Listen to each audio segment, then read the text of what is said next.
बिस्मिल्लाहिर्रहमानिर्रहीम। अस्सलाम दोस्तों, हम लोग आज मौजूद हैं सदर कराची के एरिया में और यहाँ आने के हमारे रीज़न है कि आपको ट्रैवलिंग के हवाले से जो कि आपकी एयरलाइन टिकट्स हैं वो कितने की मिल जाती हैं। आपको अगर कहीं से सिर्फ फ़ोन करके अपनी टिकट बुक करानी है और आप कहीं ट्रैवल कर रहे हैं, डोमेस्टिक है, इंटरनेशनल है, वीज़े के हवाले से आपको कोई इन्फॉर्मेशन चाहिए, सही गाइडलाइन चाहिए और सही बंदे की आपको तलाश है जो कि ऑथेंटिक हो, आपके साथ मिल के आपकी कोई फैमिली कहीं जा रही है और आपको अच्छा मशवरा भी दे, तो वहीं पे हम आपको सोहेल भाई के पास लेकर आए हैं। सोहेल भाई चल के बात करेंगे कि टिकट्स महंगी या सस्ती क्यों होती हैं और अभी राइट नाउ जो है वो इंटरनेशनल टिकट्स के रेट क्या है और कौन सी डेट बेहतर रहती है ट्रैवलिंग के लिए, चाहे वो डोमेस्टिक हो चाहे वो इंटरनेशनल हो। तो चल के इनसे बात करते हैं, सोहेल भाई से वीडियो स्टार्ट करते हैं। तो फिर आओ मेरे नाल। अस्सलाम वालेकुम सोहेल भाई, कैसे हैं आप? खैरियत से हैं? ठीक ठाक हैं? अल्हम्दुलिल्लाह अल्हम्दुलिल्लाह, आप खैरियत से हैं? मैं बिल्कुल ठीक हूँ भाई। सबसे पहले मैं आपको सोहेल भाई से इंट्रोड्यूस करवा देता हूँ। सोहेल भाई हमारे बहुत अच्छे दोस्त भी हैं, भाई हैं, हमारे बड़े भाइयों की तरह हैं। तो जब भी मुझे इंटरनेशनल ट्रैवल करना होता है, कोई डोमेस्टिक ट्रैवल करना होता है, मुझे कहीं भी, जहाँ तक आज तक मैं यूरोप गया हूँ, नेपाल गया हूँ, तुर्की गया हूँ, जहाँ यूएई गया हूँ, सबकी टिकट जो है सोहेल भाई ने कराई है। तो सोहेल भाई, लोग अक्सर ढूंढते हैं और पूछते हैं ऐसे लोगों का जिसमें उनको एतमाद हो, उनकी कोई फैमिली ट्रैवल कर रही हो और या इंटरनेशनल उनको ट्रैवल करना हो, डोमेस्टिक ट्रैवल करना हो, तो सही बंदा उनको चाहिए होता है जो उनको गाइड भी कर सके, क्योंकि लोग बड़े मिस गाइड हैं ट्रैवलिंग को लेके चीज़ों को।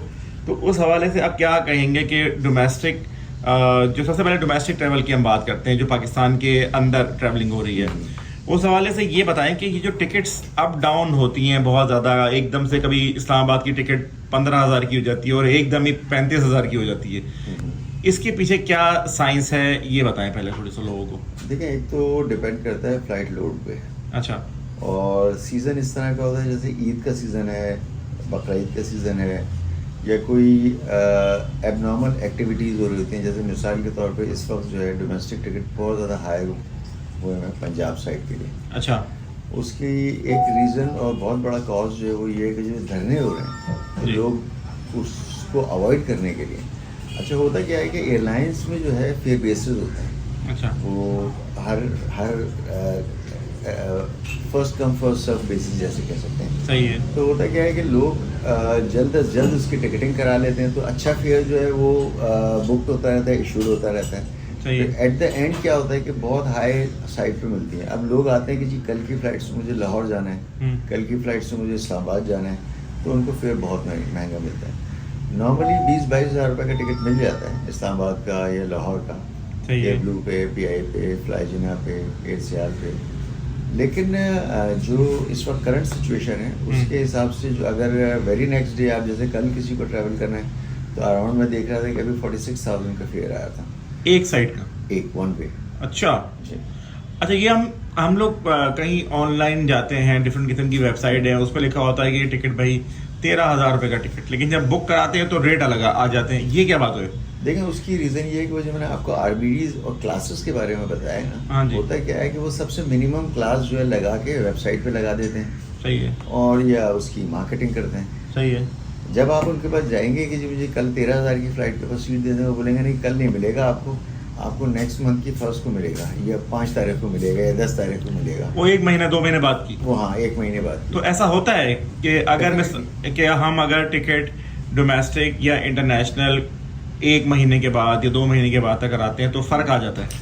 बिल्कुल आता है, बिल्कुल आता है। अब हमारे पास तो गारंटेड फेयर आता है। सही है ना, मैं तो आपको सिस्टम पे अभी चेक करूंगा, चारों एयरलाइनें जैसे हमारे पास ये सिस्टम है, सारी एयरलाइनें खोलूंगा, इसके ऊपर आपको सब जो है चीज़ें इसमें सामने आ जाएंगी, दे दूंगा और मैं गारंटेड के साथ दूंगा। फिर आपको टाइम लिमिट भी बताऊंगा। अच्छा, वेबसाइट क्या करती है कि वेबसाइट आपको सब्ज़ बाग दिखाती है। अच्छा। और उसके बाद जब आप बिल्कुल अपनी डिटेल्स अपडेट उसके ऊपर कर देते हैं, तो एट द एंड वो आके आपको मैसेज करती है, सॉरी अवेलेबिलिटी इज क्लोज। अच्छा। या कभी कभी ऐसे भी सिनेरियोज हुए कि लोगों ने जैसे अभी कुछ अर्से पहले की ही बात है कि लोगों ने टिकट्स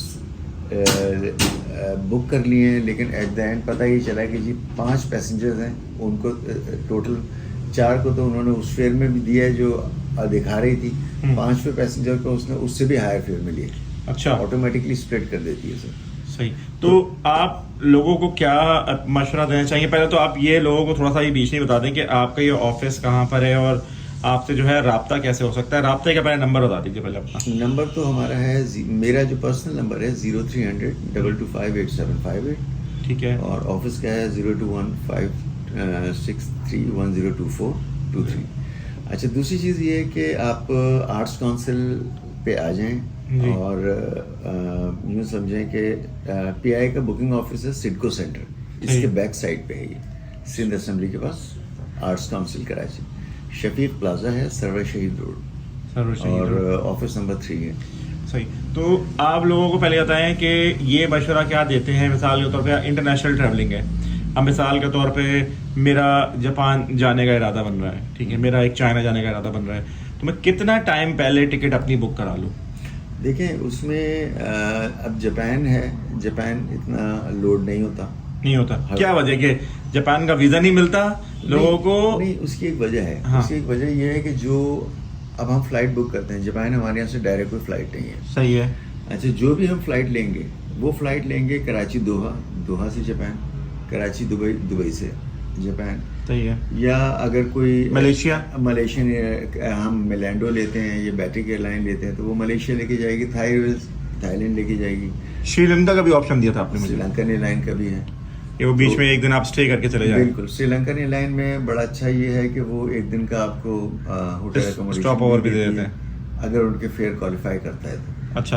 हाँ, और बीच में कोई ऐसा कनेक्शन है जिसको आप इग्नोर कर रहे हैं और फिर नेक्स्ट कनेक्शन ले रहे हैं, उस सूरत में एयरलाइन नहीं देती।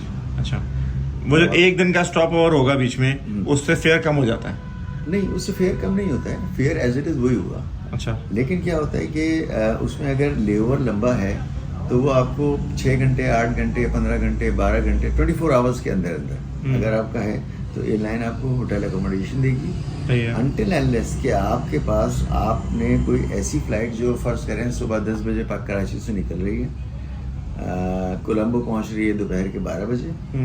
एक फ़्लाइट ऐसी है जो कि 2 बजे भी जा रही है, लेकिन आप उसको स्किप करके अगले दिन रात वाली फ़्लाइट ले रहे हैं या अगले दिन सुबह वाली ले रहे हैं, तो उस सूरत में एयरलाइन नहीं देती। नहीं, वो कहती है कि जो कनेक्टिंग फ़्लाइट्स मौजूद हैं तो उसमें पैसेंजर की रिक्वायरमेंट होती है, तो हम कोशिश कर लेते हैं कि कोई ऐसे डेट में उसको भेज दें जिसमें लेओवर लंबा बनता है। उसमें हम यहाँ पे जो है उनका श्रीलंका का वीज़ा अप्लाई करते हैं। अच्छा। एयरलाइन के अंदर ईमेल करते हैं और एयरलाइन जो है उसमें होटल अकोमोडेशन दे देती है। अच्छा, मैं अभी जो लास्ट यूरोप गया था और मेरी फ़्लाइट थी तुर्की से, तो मेरे जहन में एक सवाल था कि यार मेरे पास तो बोर्डिंग पास है, मुझे जहाज़ नहीं छोड़ के जाएगा। अमूमन होता है लोगों के पास कि बोर्डिंग पास होता है, नहीं छोड़ते। और मुझे लोगों ने ये भी कहा था कि ये स्टेशन मास्टर जो वहाँ पे है उसकी जिम्मेदारी होती है कि वो पैसेंजर को जहाज़ तक पहुँचाए, बिल्कुल, जिसके पास बोर्डिंग पास है। तो ऐसा फिर क्यों हुआ कि मुझे जो है वहाँ पे मतलब मैं उससे मिस हो गया, मतलब मेरी बहुत एक लंबा एक वो था, तो वो मुझसे मिस हो गया और जहाज़ जो है वो चला गया। ऐसा ये उनकी नाअहली है कि उन्होंने जो है इसको मिस कर दिया, ये क्या किस पर डालते हैं वो लोग इसको? नहीं, एक्चुअली होता क्या है कि जो बोर्डिंग पास मिलता है ना, अब जैसे एम्स्टर्डम आप गए थे जी। अच्छा, वो अब डायरेक्ट तो कोई भी फ्लाइट नहीं है यहाँ से, हमने जो ली थी वो पेगासस थी जी। वो जाती है इस्तांबुल, और इस्तांबुल से उसका काम क्या है कि सिर्फ इस्तांबुल जाना और वापस आना, इस्तांबुल जाना और वापस आना। सही है। उसके बाद वहाँ से जो आपको फ़्लाइट को देती है वो देती है जिसका रूट होता है एम्स्टर्डम से इस्तांबुल, एम्स्टर्डम। तो वो कनेक्शन बना के वो, तो जब यहाँ से बोर्डिंग पास इशू हुआ होगा उसमें दोनों फ्लाइटें मेंशन होंगी, जैसे टिकट के ऊपर भी मेंशन थी। सही है। सामान आपका एम्स्टर्डम तक के लिए उन्होंने टैग कर दिया था। ठीक है। हुआ ये कि शायद ओवरलुक कर गया आपसे कि उन्होंने आपको गेट पास भी बताया होगा कि जी आप flight number so and so, जैसे flight number ABC Karachi Istanbul और फ्लाइट नंबर XYZ जो है इस्तांबुल से एम्स्टर्डम, इसी तरह से वापसी में हो। तो ओवरलुक में ख्याल में शायद हो गया, लेकिन ये है कि वो लोग अनाउंसमेंट करते हैं। अच्छा। वो लोग अनाउंसमेंट करते हैं कि फ़्लाइट रेडी है जाने के लिए, और जो लोग अंदर नहीं आते उनके नाम अनाउंस भी होते हैं? उनके नाम कभी कभी अनाउंस भी करती है एयरलाइन, जो कि एक तरह से यूँ समझे कि ज़रूरी होता है एयरलाइन की तरफ से मैं समझता हूँ कि उसको ज़रूरी ही कहा जाए, क्योंकि देखें अगर एक आदमी के पास टर्की का वीज़ा नहीं है, एयरलाइन विदाउट नोटिस उसको आगे उसको छोड़ के कैसे चली गई? वो तो क्लेम कर सकता है एयरलाइन को कि भाई मेरे पास तो वीज़ा ही नहीं था आपने। तो उसमें एयरलाइन कभी कभी जो है वो अनाउंसमेंट करती है। अच्छा। तो उसमें बेहतर ये होता है कि जो पैसेंजर यहाँ से ट्रैवल करें वो जब लैंड कर जाएं अपने फर्स्ट डेस्टिनेशन पे, हाँ जी। तो सेकंड डेस्टिनेशन की जो फ्लाइट और गेट नंबर है उसके आसपास करीब कोई सीट देके वहाँ बैठ जाए, वहाँ बैठी, या एटलीस्ट कम से कम उस पर नज़र रखें और उनकी अनाउंसमेंट और टाइमिंग देख लें कि जी वहाँ तो मैंने देखा है एकदम दरवाज़ा खुलता है और विद इन 10 to 10 मिनट्स वो सब लोग अंदर होते हैं। बिल्कुल इतनी गोली की तरह वहाँ होता है कि आप ऐसा नहीं करते कि मैं वॉशरूम से होके आ रहा हूँ, वहाँ तो बस आप नजर हटी और लोग अंदर, वहाँ पे तो इतनी स्पीड से होता है। बहुत फास्ट वो लोग जो है ये करते हैं, और स्पेशली उन फ्लाइटों पे जिनमें लेओवर कम होता है। लेओवर कम होता है। अच्छा, नॉर्मली जब हम लोग वीज़ा की थोड़ी सी बात कर लेते हैं। नॉर्मली जब हम लोग, मैंने देखा है, मैंने अमूमन अल्हम्दुलिल्लाह जिस मुल्क का वीज़ा अप्लाई किया है मिल गया। अमूमन यहाँ से यूरोप का वीज़ा नहीं मिलता लोगों को, लोग बड़े ताज्जुब होते हैं कि यार पहली दफ़ा अप्लाई किया और मिल गया। तो क्या देखा जाता है नॉर्मली वीज़ा देते हुए आपके ख्याल में, इतना आपका एक्सपीरियंस है, प्रोफाइल देखा जाता है, बॉडी लैंग्वेज देखी जाती है क्या? मेरा तो होता है कि यूरोप के अंदर मेरा तो एक डॉक्यूमेंट मिस भी था, मेरा FRC नहीं लगा हुआ था बीच में, लेकिन मैंने कहा भाई देना है तो इसी पे दे देना वरना नहीं देना, मैं ऐसे ही बोल के आ गया था उनको और लग गया। तुर्की में भी ऐसे ही हुआ था। देखिए उसके लिए ये कि देखें होता क्या है, देखें कोई भी अप्लाई कर सकता है, कोई जाहिर है हर आदमी तो वो नहीं होता है जिसके पास वीज़ाज होते हैं। बेसिकली होता ये है कि एक तो आपका कंसल्टेंट अच्छा हो, अच्छा, जो कि आपको तमाम चीज़ों के बारे में तमाम इंफॉर्मेशन, या आप खुद अपनी वेबसाइट्स के ऊपर, मुख्तलिफ वेबसाइट्स हैं उस पर तमाम इंफॉर्मेशन जो इनकी रिक्वायरमेंट है उसको फुलफ़िल करें। अच्छा। और अगर वो नहीं कर रहे तो आप कंसल्टेंट अच्छे हों, वो आपको पहले पूरा केस रीड करें, उसके बाद फिर आपको बताएं। आप अगर मैंने ऐसे लोग भी देखे हैं जिनकी बैंक स्टेटमेंट बहुत अच्छी हैं, बिजनेसमैन हैं, बहुत बड़े बड़े बिजनेसेस होते हैं, अभी तो नहीं मिलता। उन्होंने यूरोप अमेरिका के लिए पहली दफ़ा अप्लाई किया, हो गया उनका। जबकि लोग कहते हैं कि जी फ्रेश पासपोर्ट पे नहीं होता, लेकिन कभी कभी हो भी जाता है। आपकी बॉडी लैंग्वेज, आपका जो मतलब जो उनको अंदाज़ होता है, और ख़ास तौर पर वो जो आपको इंटरव्यू के लिए कॉल करते हैं तो वो आपकी बॉडी लैंग्वेज चेक करते हैं और वो अंदाज़े लगाते हैं कि जी भाई ये साहब जो हैं ये सही हैं, कहीं ऐसा तो नहीं कि वहाँ जाके स्लिप हो जाएं, क्योंकि अक्सर लोग ऐसे भी करते हैं। तो अगर अच्छा बैकग्राउंड है माशाल्लाह आपका तो बहुत अच्छा है, बहुत अच्छा है, नहीं बहुत अच्छा है। और दूसरा ये है कि फील्ड अच्छी हो, जिस फील्ड से वो ताल्लुक़ रखते हैं, अच्छी इंडस्ट्री हो जहाँ वो जॉब करते हैं, और अगर कवरिंग लेटर हो वहाँ का वो तो प्लस पॉइंट हो जाता है, तो वीज़ा तो मिल जाता है।